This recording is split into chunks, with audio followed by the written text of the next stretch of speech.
Nous revoilà, bienvenue à nouveau. Maintenant qu'on connaît un peu mieux notre doc, on va passer au vif du sujet et parler du TDAH et ses mystères. Du coup, Khaled, est-ce que tu peux nous expliquer que veut dire le TDAH? Quel acronyme? Alors, le TDAH, c'est le trouble déficit d'attention avec ou sans hyperactivité. C'est un trouble neurodéveloppemental, c'est-à-dire que c'est un trouble qui prend son essence dans l'enfance. S'il n'y a rien dans l'enfance, alors le diagnostic ne peut pas être retenu en soi. Ça ne veut pas dire qu'on ne peut pas avoir des symptômes qui font penser à un TDAH, mais c'est que c'est très probablement inscrit dans quelque chose d'autre en soi. De manière très grossière, si on doit parler sur le plan biologique, on va parler, mais vraiment très grossière, hein, je n'entre pas dans les détails. En fait, il y a une dysfonction au niveau du cortex préfrontal et du striatum, mais de manière très grossière, c'est un déficit en dopamine, donc qui sont des neurotransmetteurs, et en noradrénaline en soi, qui font que les parties concernant l'attention, les émotions et plusieurs autres aspects ne fonctionnent pas bien, et qu'il y a des limitations, des bâtons dans les roues aux gens, et qu'ils n'ont pas accès à tous les outils auxquels ils devraient avoir accès sur le plan biologique, mais ça se répercute sur le plan psychologique et du coup, comportemental. ça se manifeste comment, concrètement, dans la vie quotidienne? Tu disais, il y a peut-être des symptômes, de l'attention, de la mémoire, est-ce qu'on oublie des choses? Alors, effectivement, des difficultés de concentration, d'attention, mais pas que. En définitive, il y a aussi potentiellement beaucoup de procrastination, de la difficulté à terminer les tâches, hein, c'est-à-dire, évidemment, un sujet qui plaît beaucoup à quelqu'un qui a un TDAH, il n'y aura pas de souci. Justement, parce que il va y avoir assez de dopamine en soi. Donc, mais à partir du moment où toute cette excitation du début commence à retomber, ça devient de plus en plus difficile. Et souvent, terminer une tâche devient compliqué. Donc, il y a des aspects au niveau attentionnel et il y a des aspects au niveau de l'hyperactivité en soi. Alors, il peut y avoir une prédominance, un tableau clinique à prédominance d'inattention, ou à prédominance d'hyperactivité. Parce que tu peux avoir l'hyperactivité sans l'attention, parce que tu disais que c'était avec ou sans hyperactivité dans le titre de l'acronyme. Dans le titre du diagnostic en soi, mais la majorité du temps, quand on retient un diagnostic de trouble déficit d'attention à prédominance inattentive, ça ne veut pas dire qu'il n'y a aucun symptôme d'hyperactivité. De la même manière, si la problématique centrale est l'hyperactivité, ça ne veut pas dire qu'il n'y a aucun symptôme d'inattention en soi. Ça veut juste dire que lorsque l'on retient un trouble déficit d'attention avec hyperactivité, c'est-à-dire combiné, mixte, qu'il y a autant de difficultés dans l'un que dans l'autre. Et que le tableau clinique a plus d'intensité, plus de difficultés pour la personne, et surtout qu'il va falloir aller un peu plus loin pour savoir qu'est-ce qu'on va essayer d'aller traiter en priorité. Maintenant, il y a différents types de symptômes attentionnels et liés à l'hyperactivité qui ont une incidence sur des aspects d'attention, de concentration, de mémoire, de procrastination, mais également au niveau émotionnel. Et au niveau donc si on parle d'émotion, on parle aussi d'interaction au niveau interpersonnel avec des difficultés de manque de tact, par exemple, d'avoir du mal à maintenir le lien avec les amis. L'impulsivité aussi. L'impulsivité également. Il y a beaucoup d'aspects, et je pense que en médecine, de manière générale, quand on regarde une émission médicale ou qu'on lit sur n'importe quel sujet au niveau médical sur Internet, et ça c'est le syndrome de l'étudiant en médecine, hein, on va tous avoir l'impression d'avoir tel ou tel symptôme, donc telle ou telle maladie. En fait, il faut réellement pouvoir avoir une évaluation, parce que un symptôme peut exister dans différents types de pathologies, il faut aller aussi comprendre, surtout en psychiatrie, comment ce symptôme s'articule et comment il existe dans la vie quotidienne. Par exemple, si on prend quelqu'un qui a une impulsivité importante, le jour où on l'évalue ou quand on le regarde, et que on se interroge sur sa vie, qu'on se rend compte que c'est une maman qui a 6 enfants et puis 2 boulots à côté et puis qui est toute seule, puis avec un sommeil très très réduit, il faut bien se rendre compte que l'impulsivité là, elle est même pas pathologique. Elle est totale. On peut s'y attendre. C'est la situation qui amène à ce problème. Au contexte. Voilà. Maintenant, quelqu'un qui a par exemple un épisode dépressif ou même un problème thyroïdien, un problème endocrino, même plus large, qui se retrouve avec une irritabilité, ça ne veut pas forcément dire que c'est psychique. Ça peut aussi être de provenir d'ailleurs. Il faut aller comprendre d'où provient ce symptôme, comment il s'inscrit. Et avant toute chose, je pense, pour les auditeurs, enfin les auditeurs ou les viewers qui nous regardent, il faut avant toute chose se poser la question: quel est mon problème? De quoi est-ce que je souffre et de quelle manière ça handicape ma vie? Parce que si c'est pour se retrouver dans une série de symptômes et s'interroger, ok, est-ce que j'ai telle ou telle maladie parce que j'ai cette série de symptômes, mais en fait, il n'y a rien qui me dérange dans ma vie, les diagnostics ne servent qu'à pouvoir savoir vers quelle thérapeutique la plus efficiente on peut se diriger. Ça ne définit pas un être humain en soi. Donc il est très important toujours que les gens puissent s'interroger sur de quoi est-ce que j'ai besoin, de quelle est ma souffrance. Et quand je vais voir un médecin, je vais aller le voir parce que j'ai une souffrance et des difficultés et je cherche à comprendre est-ce qu'il y a une maladie sous-jacente qui est l'origine de cette problématique. Et du coup, quand ils vont voir, justement, faut se faire diagnostiquer, comme tu le disais, parce que je pense que tu as beaucoup de personnes aujourd'hui qui s'auto-diagnostiquent, notamment en regardant sur les réseaux sociaux ou autres. Mais j'imagine c'est un psychiatre ou il y a d'autres médecins qui ont des spécialités pour faire passer ces tests? Oui, alors globalement, c'est les psychiatres qui s'en occupent chez l'adulte. Mm-hmm. Chez l'enfant, il y a beaucoup de neuropédiatres qui s'en occupent également. En Suisse, à Genève, le diagnostic du TDAH chez l'enfant, c'est une collègue, une neuropédiatre qui s'y connaît extrêmement bien en TDAH qui s'en occupe. Mais c'est vrai que chez l'adulte, la majorité du temps, c'est les psychiatres. Maintenant, on peut trouver des neurologues qui s'y connaissent bien, qui s'y sont intéressés. C'est, comme je le disais, un trouble neurodéveloppemental avec une forte composante biologique. En psychiatrie, avec le trouble bipolaire, c'est probablement les deux qui ont la composante biologique la plus forte, avec une réponse au traitement pharmacologique la plus forte. Attention, ça ne veut pas dire qu'il faut absolument prendre le médicament, mais ça fait partie des deux pathologies qui répondent le mieux sur le plan pharmacologique dans la psychiatrie. Donc, que les neurologues s'y intéressent et s'en occupent, c'est pas si étonnant. Et dans le fond, je dirais que on s'en fout un peu. Il faut juste que le médecin s'y connaisse bien. Moi, si un jour j'ai un contact avec j'avais une collègue généraliste avec qui je travaillais, qui s'y intéressait énormément, qui a beaucoup appris, qui était vachement compétente et qui s'y intéressait.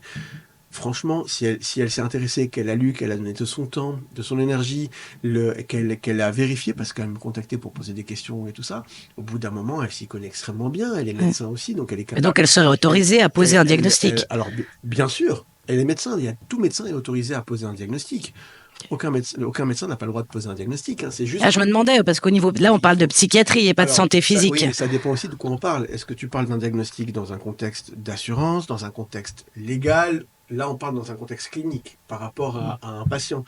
Quand tu reçois quelqu'un et en ton âme et conscience, tu sais que tu as les connaissances, le bagage pour pouvoir poser ce diagnostic et que tu n'es pas en train de raconter n'importe quoi et que tu as conscience de tes propres limites, tu peux poser un diagnostic. Mais par contre, il faut pouvoir expliquer aux gens, donner les informations pour qu'ils comprennent comment est-ce que tu es arrivé à poser ce diagnostic, de quelle manière.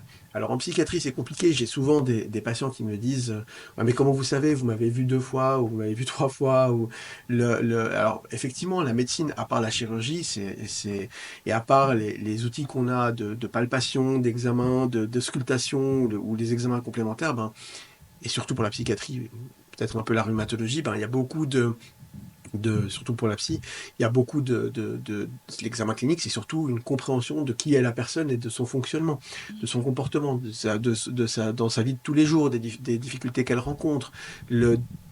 Parfois, ça m'est arrivé d'être bloqué, d'avoir du mal, donc de demander à la famille de venir, d'avoir le regard, ce qu'on appelle d'effectuer une hétéroanamnèse, d'avoir le regard extérieur.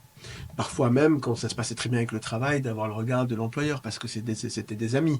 Et donc là, c'est assez enrichissant. Pour le cas du TDAH, à cet égard, par exemple, les carnets scolaires sont très précieux. Non pas pour les notes, mais parce qu'en réalité, on peut voir passablement de remarques des profs dedans qui nous font comprendre quels sont les symptômes qui étaient présents. S'agite sur sa chaise, bavarde avec les copains. Oui, ou alors oublie quasiment chaque semaine, ou arrive en retard, ou dans la lune. Il y a beaucoup d'éléments qu'on peut retrouver dans les carnets. Et c'est vraiment des éléments très pertinents et assez précieux. Donc gardez vos carnets, gardez les carnets de vos enfants, ça peut être utile plus tard. Oui, tout à fait, exactement.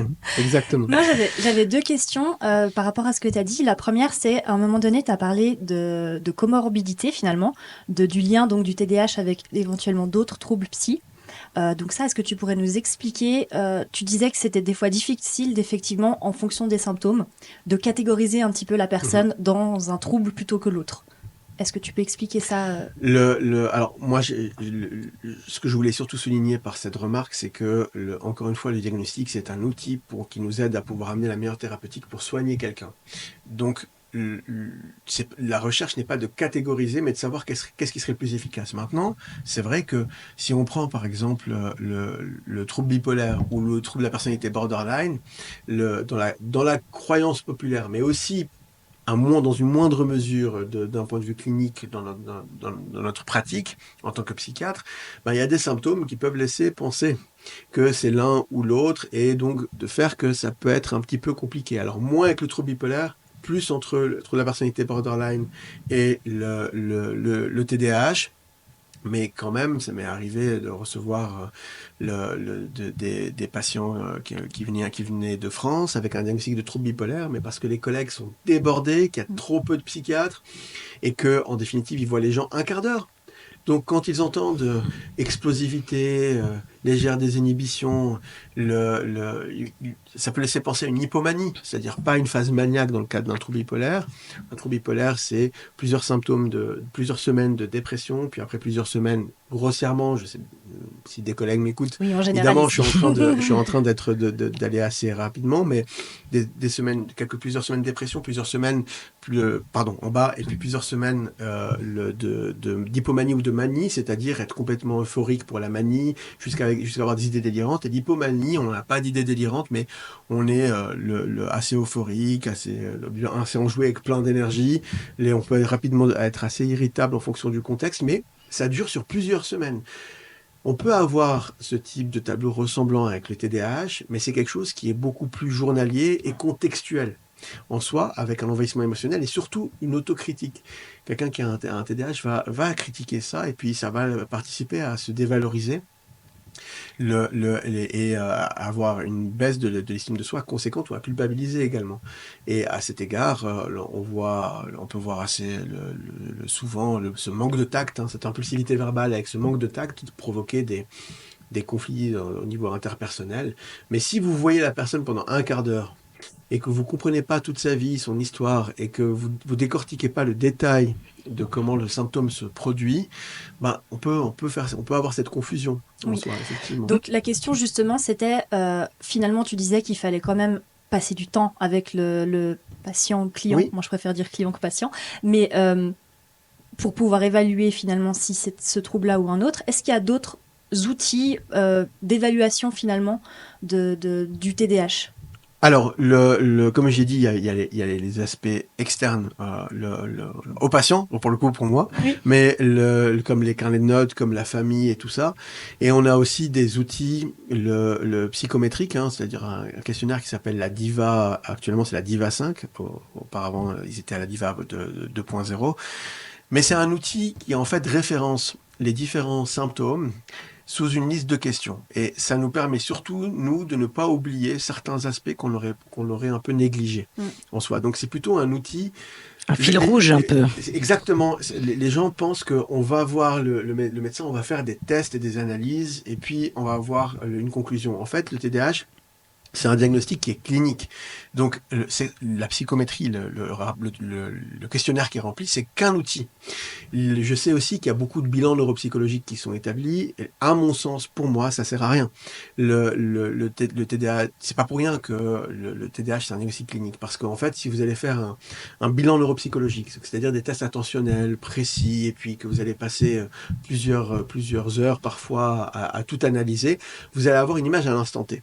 Mais on fait quoi si vous avez en face de vous quelqu'un qui a une énorme capacité intellectuelle, qui est super motivé et intéressé par ce que vous êtes en train de faire, et qu'il performe parfaitement? On fait quoi?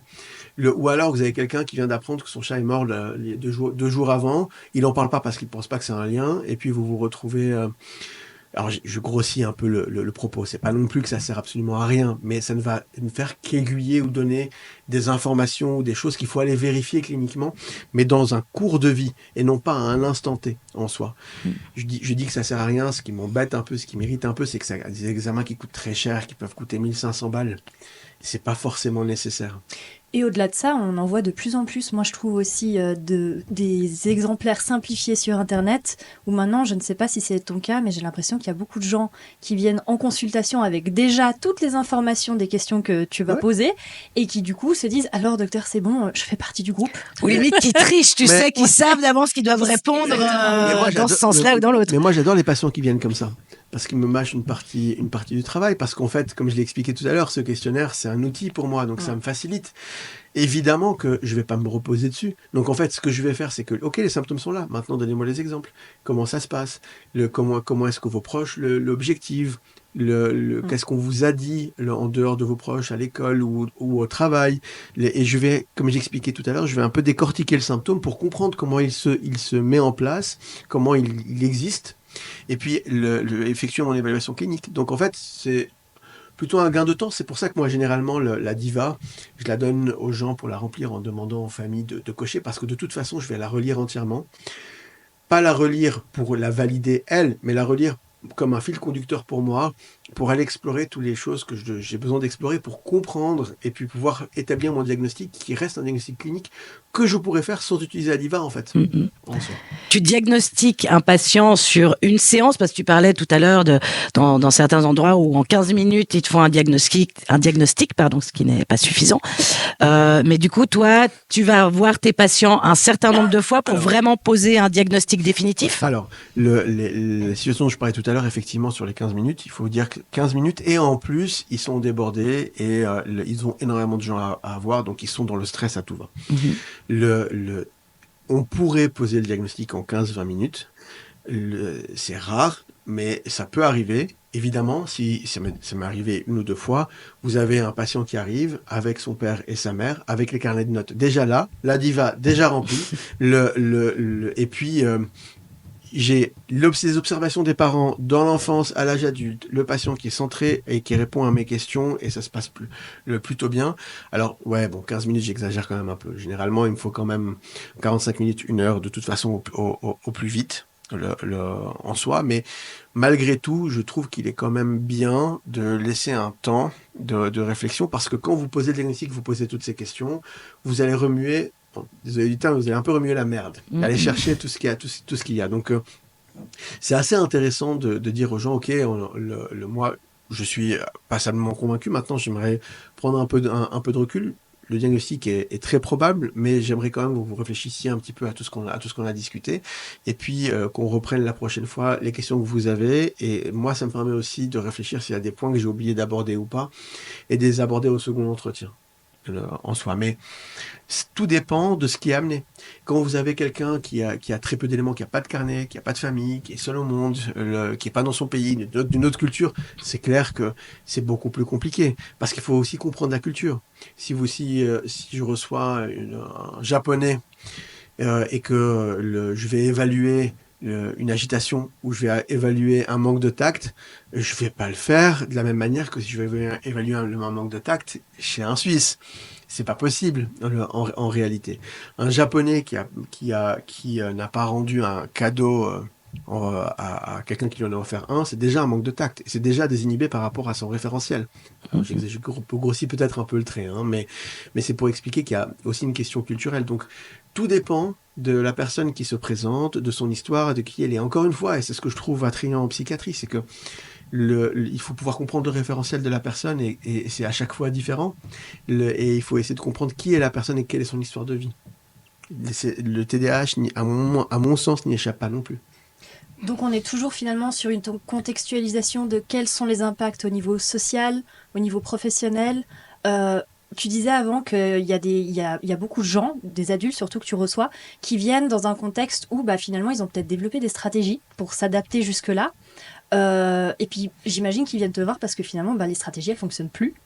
Comment tu peux les aider à ce niveau-là? Alors, il y a plusieurs cas de figure. tout à l'heure, je disais de bien se poser la question de quel est l'impact sur notre vie, parce que ça m'est aussi arrivé de recevoir effectivement des gens qui ont développé pas seulement une stratégie de compensation, qui ont vu une émission à la télévision, ou chez qui un des enfants a été diagnostiqué, puis qui viennent, mais je m'interroge si je l'ai pas. Mais en fait, qui vont très bien et qu'il n'y a aucun souci. Et en fait, il n'y a rien du tout. Donc là, je retiens même pas le diagnostic parce qu'encore une fois, le diagnostic, c'est qu'un outil pour soigner et aider les gens. C'est pas pour obligatoirement les catégoriser. Quelqu'un qui n'a aucun impact sur sa vie, retenir le diagnostic n'a pas de sens en soi. Maintenant, ceci étant dit, effectivement, par exemple, quelqu'un ce qui peut arriver assez souvent, qui arrive à 60, 70 ans ou même plus tôt, et dont les parents étaient des figures structurantes, aidantes en termes d'organisation, de planification, de gestion de l'administratif, de gestion des émotions, de plein d'aspects, et ont participé à maintenir une forme d'homéostasie de toutes les stratégies familiales, enfin les stratégies intrapersonnelles développées pour gérer les symptômes du trouble neurodéveloppemental, ben, quand ils disparaissent, c'est un chamboulement. Et à ce moment-là, ils viennent, effectivement, tous les symptômes sont là, et il y a une souffrance dans la vie, et qu'ils n'arrivent plus à s'y adapter. Là, on retient le diagnostic, et on va vers des stratégies de psychothérapie pour remettre en place de nouvelles stratégies, à mon avis. Sauf si on est dans une situation où il va y avoir un examen, une nouvelle formation, ils vont être face à une échéance où ils doivent pouvoir réussir, sinon ça va avoir un impact encore plus délétère sur la vie. Là, on peut parler d'un médicament pendant une courte durée, parce qu'il est très efficace, clairement, mais je trouve dommage des personnes qui avaient des ressources, qui ont développé passablement de stratégies, ne pas réussir à reprendre tout ce positif, tout ce qu'ils ont réussi à construire, et leur permettre de trouver de nouveaux outils pour les réétablir. C'est dommage de ne pas le faire. Maintenant, c'est clair que si quelqu'un s'est laissé complètement aller, et que je le vois 7 ans plus tard, que c'est l'effondrement, qu'il y a une désinsertion sociale, faudra prendre d'autres mesures. Mais le médicament va permettre surtout de montrer à la personne que c'est pas elle, c'est pas de sa faute, de pouvoir plus facilement retrouver une base pour sortir d'un marasme socio-économique ou social tout court, socio-professionnel, qui est extrêmement éprouvant, et puis pouvoir retrouver une base suffisamment solide pour pouvoir reconstruire par-dessus les nouvelles stratégies. Donc le médicament doit aussi avoir du sens. En fait, la thérapeutique qu'on va proposer, au-delà même des outils, des techniques de choix, c'est aussi surtout une question de quels sont les objectifs qu'on se fixe et quel est le sens à les utiliser.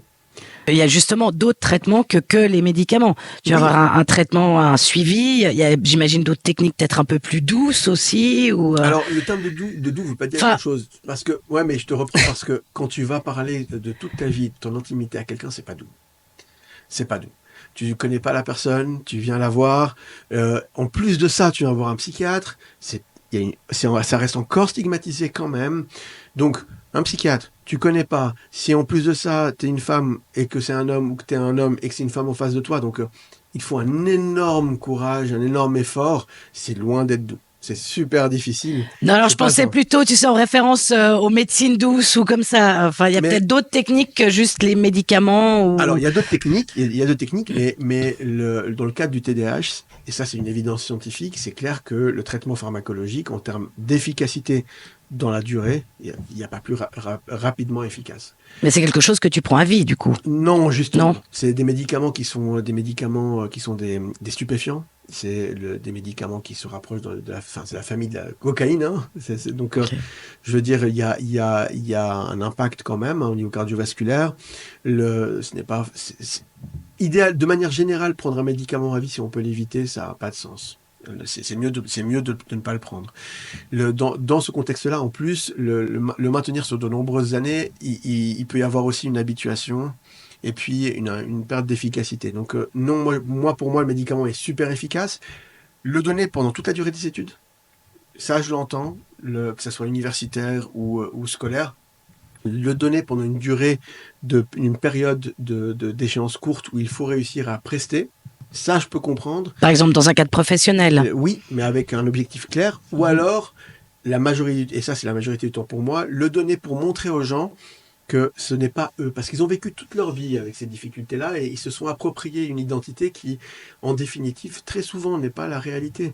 Et c'est pas facile de remettre en question les fondements de sa propre vie et de voir la différence avec le médicament, c'est très frappant.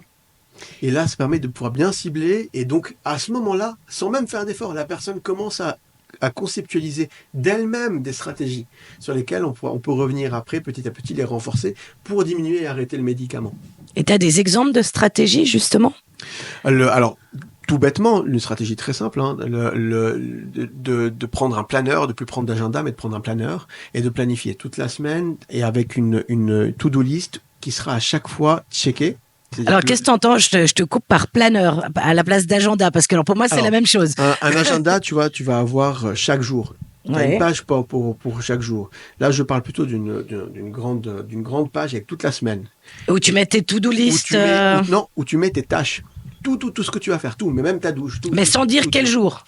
Lundi, mardi, mercredi, jeudi, vendredi, samedi, dimanche. Okay. Tu mets tout. Tu planifies tout. Comme chez les militaires. Exactement. Donc carrément, te brosser les dents, pas faire pipi quand même. Tu mets tout. Le but, c'est vraiment de pas te poser de questions. Pour que la personne TDAH, si j'ai bien compris, elle a pas besoin de réfléchir. Elle se décharge mentalement. Exactement. En suivant à la lettre, ok, je réfléchis pas, je me lève. Je sais que j'ai ça à faire. Ok.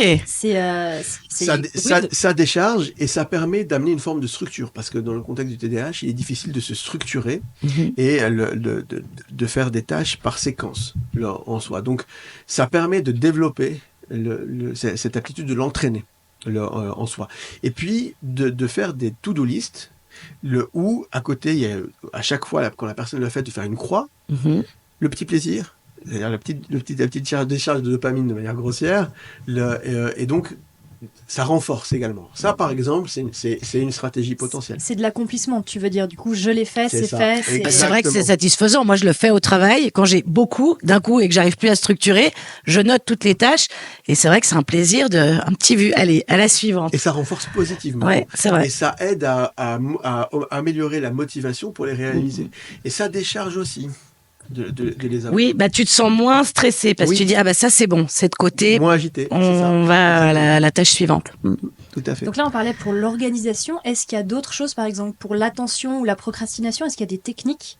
Alors, on a même des outils aujourd'hui.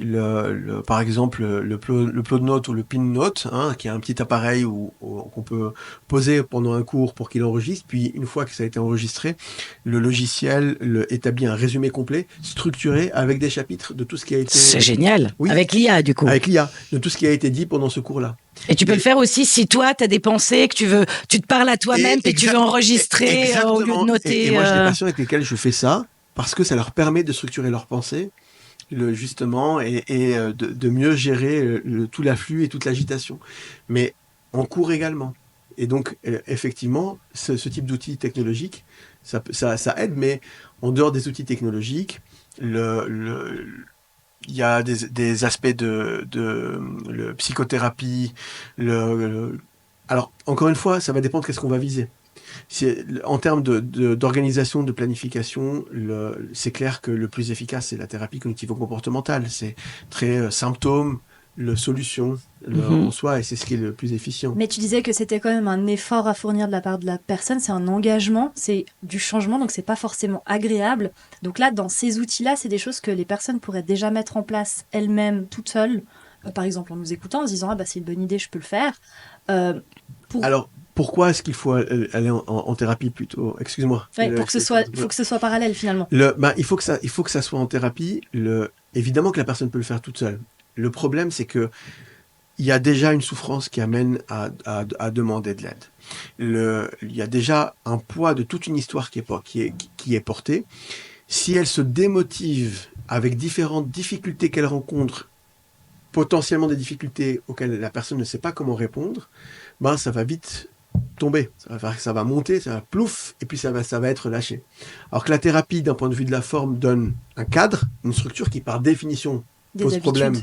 Des habitudes qui, par définition, posent problème dans le cadre du TDAH. Et dans le fond, il permet de pouvoir répondre aux difficultés rencontrées auxquelles la personne n'arrive pas à pouvoir forcément répondre et de permettre à ce que ça ne s'effondre pas en soi, et puis d'apporter d'autres outils. Mais c'est clair que c'est un engagement et que c'est un investissement. C'est pas facile. Quand on va chez le physio après s'être pété la jambe, on n'a pas envie d'y aller. Hein. C'est pas forcément agréable. Hein. Là, en soi, ça fait mal. Ça fait mal, il faut bouger. Enfin, c'est désagréable. On va pas voir un psychiatre ou un psychothérapeute parce que c'est agréable. Si un jour ça arrive, il faut alors se poser une question. Hein. Si on y va alors parce que c'est agréable, il y a un problème. Là où moi, ça me questionne et où je pense qu'il y a beaucoup de gens qui peut-être pensent la même chose, c'est que on parlait avant de maladie où tu disais, ben, finalement, tu te casses une jambe, tu vas voir le médecin, tu mets un plâtre, tu fais un peu de la rééducation, puis bon, t'as peut-être un peu mal quand il pleut, parce que t'as voilà, les cicatrices qui tirent. Non, ça c'est l'âge. Voilà, ou c'est l'âge. Là, dans le cadre du TDAH, on le guérit pas finalement. Donc, c'est des gens qui peuvent potentiellement venir te voir en te disant, bah, j'ai besoin d'aide, j'ai besoin d'une solution. Mais finalement, oui, sur le court terme, il peut y avoir de la médicamentation, il peut y avoir de l'aide pour mettre en place certaines stratégies. Et finalement, c'est aussi apprendre à vivre avec ça. Oui, mais tu vois, Sarah, c'est pour ça que je parlais tout à l'heure de qu'est-ce qui vous amène. C'est ça. C'est quoi la souffrance? C'est quoi le problème? C'est quand même un trouble neurodéveloppemental. Moi, je suis psychiatre adulte. On reçoit les gens à l'âge adulte. Ils ont quand même vécu des années par eux-mêmes. Ils y sont arrivés. Oui, avec beaucoup de ressources. Ils n'ont pas eu besoin de nous avant. Ils viennent à un moment donné parce que ce n'est plus possible, que ça fait trop. Donc, le but, et c'est pour ça que j'insistais tout à l'heure sur le fait que le diagnostic en lui-même n'est pas le plus important, le but est de permettre à la personne de retrouver son fonctionnement de vie, d'être en mesure d'exister, de construire sa vie, de réaliser ses rêves, de ne plus être entravé au point de ne plus pouvoir avancer seul en soi. Et une thérapie qui est réussie, c'est une thérapie qui se termine. En définitive. Sinon, c'est un échec parce que ça veut dire remplacer une stratégie par le lien que l'on développe avec la personne. Oui. Mais il se passe quoi le jour où le thérapeute y part? Parce que ça, on peut le comprendre et l'accepter de la part de parents, c'est leur rôle. Mais le thérapeute, il part en voyage. Imaginons, moi, c'est pas le cas, si j'ai des patients qui regardent, je compte pas partir, hein, mais imaginons que je parte, je décide d'aller, je sais pas, moi, en Amérique du Sud et puis que je parte. On fait comment? C'est un énorme problème. C'est irresponsable et c'est une erreur d'entamer à mon sens, et ça n'engage que moi, hein, mais à mon avis, c'est une erreur que d'entamer une psychothérapie en comptant uniquement sur le lien qu'on va développer avec la personne et de tout faire reposer dessus. Parce que ça rend dépendant, alors que notre but est d'aider la personne, de faire en sorte qu'elle retrouve son indépendance et qu'elle retrouve sa capacité à pouvoir se gérer en soi.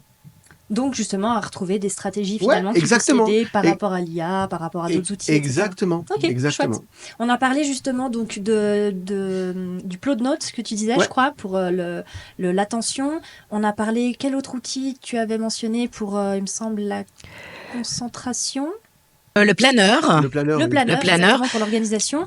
Au niveau motivationnel, moi j'ai entendu dire, j'ai quelqu'un qui a un TDAH qui m'a dit, moi quand je suis dans une phase où je suis au fond de mon canapé et où je suis complètement paralysée par la procrastination et je ne peux rien faire, quelque chose qui fonctionne bien, c'est de me mettre de la musique hyper motivante. Ça me pousse à me lever, à me bouger, à me mettre en mouvement et comme ça je me dis, ah bah maintenant que je suis debout, c'est bon, je continue, je me lance dans les activités que je dois faire. Ouais, la musique, les sons peuvent l'être. Il y a aussi le son binaural qui peut permettre d'apaiser l'agitation et de pouvoir améliorer aussi la qualité du sommeil. Lui, il a développé une stratégie au travers de la musique. Mais là, on rentre par contre dans une part de la thérapie qui nécessite des investigations et l'aspect, comment dire, la maîtrise de son art du thérapeute. C'est-à-dire que il faut comprendre, c'est pour ça qu'il est fondamental de comprendre qui est la personne, quels sont ses rêves, quelles sont les choses qu'elle aime, quels sont à quoi elle pense quand elle prend son bain ou quand elle s'allonge ou quand elle se projette dans l'avenir, qu'est-ce qu'elle souhaite réaliser. Donc ce que tu veux dire, c'est qu'il faut vraiment s'adapter à chaque patient. Exactement. Pour moi, il n'y a pas de bonne réponse. J'ai donné des stratégies qui sont assez, quand on parlait du planeur, du planeur, etc., des stratégies générales, mais il y a aussi une énorme partie de stratégies individuelles qui dépend en fonction qui dépend de la personne en face. Par exemple, moi, j'ai eu des patients, j'adore les animes, One Piece, les mangas et puis les jeux vidéo. c'est une passion pour moi et j'ai eu des passions où c'était leur passion aussi et où on a pu imaginer toute une stratégie de montée en niveau ou de réalisation avec des trophées, ce genre de choses pour réaliser des objectifs. Par exemple, au niveau relationnel, émotionnel, en se projetant dans quelque chose dans de toute autre histoire. Par exemple, on pourrait imaginer quelqu'un qui est passionné de guitare, ou même de cuisine. Moi, j'avais une fois, j'ai eu un cuisinier, on a tout transformé en menu. Toute sa vie, tout a été transformé en menu avec C'est génial. tel type de Faut être menu, créatif. Exactement, mais ça c'est le propre d'un thérapeute. Je pense que c'est extrêmement c'est très important de réussir à être créatif, mais surtout de comprendre quelle est la personne en face et de s'adapter de manière individuelle à la personne qui est en face de soi. Et là, je trouve, tu parlais de stratégies qui sont plutôt liées aux adultes, mais par exemple les stratégies plus pour les enfants, notamment avec l'agitation, parce que je crois savoir que c'est beaucoup sous forme d'agitation aussi chez les enfants, d'agitation physique. Moi, j'ai entendu parler de différentes choses, notamment pour les gamins quand ils doivent, qui sont à l'école ou qui doivent faire leurs devoirs ou se concentrer un peu. Ils ont cette tendance à bouger les pieds sous la table et de mettre une sorte c'est des coussins. D'ailleurs, je pense que c'est des coussins physio de base pour la physiothérapie. Oui. Qui te déséquilibre un peu et le fait d'être un peu en mouvement comme ça permettrait d'aider à la concentration. Est-ce que c'est juste? Est-ce qu'il y a d'autres outils? Sinon, un tranquillisant dans le biberon passe très bien aussi. Hein. Mais non, parce que là, il doit rester concentré, c'est l'objectif. Non, alors oui, ou même une balle. Ouais. Une chaise qui est une balle. Ah oui, ces ballons où tu t'assieds dessus. C'est comme ça, tu veux lui mettre une balle? Non. Non, tu sais, ces gros ballons. En plus, ça fait les abdos, c'est génial. En fait, il bouge et puis... il ne plus se préoccuper de l'agitation. Parce que quelqu'un qui a un TDAH, qui se préoccupe de rester calme en classe pour ne plus bouger, il n'écoute plus rien. C'est fini. Mais là, tu vois, tu parles de stratégie spécifique pour une réponse dans un cadre de scolaire. On revient à l'attention ou la concentration. Il nous faut quelque chose d'assez rapide. Et pour ça, effectivement, il y a plein de stratégies. Le générique qu'on peut utiliser, comme ces coussins, comme les anti-stress, comme les choses à mordiller, ou bien la couverture lestée pour permettre de contenir quand ils vont dormir, contenir l'agitation. Mais ça ne répond pas à d'autres problématiques de vie. Super, je crois qu'on a fait un petit peu le tour pour le TDAH pour le moment. On va faire une courte pause et on se retrouve dans un petit instant pour parler débat autour du TDAH.